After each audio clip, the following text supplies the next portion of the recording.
Hello বন্ধুরা, তো চলে আসলাম। আর এটা ছিল রিয়ার বৌভাতের দিন।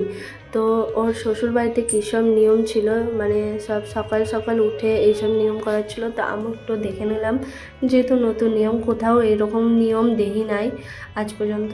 তো এর জন্য একটু দেখেও নিলাম আর ভিডিও করে নিলাম। তারপর কিছুক্ষণ পর আমরা চলে গেলাম খাতি সকালকার জল খাওয়ার।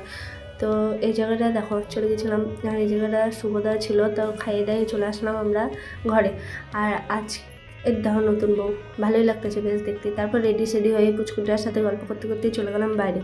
আর আমারে যেমন বিয়ের দিন জল তোলে, ওরে আবার বৌভাতের দিন জল তোলে, মানে মেয়ের বাড়ি বিয়ের দিন তোলে আর ছেলের বাড়ি বৌভাতের দিন তোলে, তাই বললো।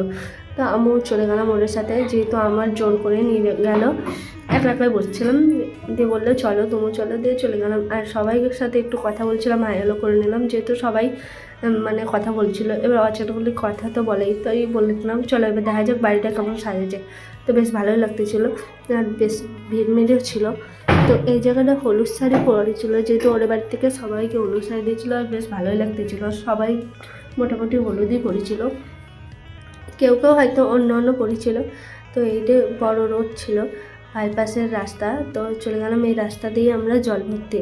সবাই মিলে ওরা নাচতেছিল, আর কোন জায়গায় যায় আমারও নাচতে করছিলো, কিন্তু কোন জায়গায় যায় অজানা জায়গায় একটু নাচতে কেমনই লাগে।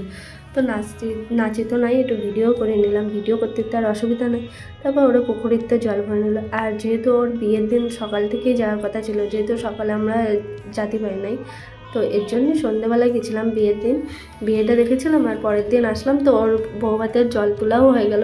তো বাই বাই, আজকের জন্য এটুকুই, পরে আবার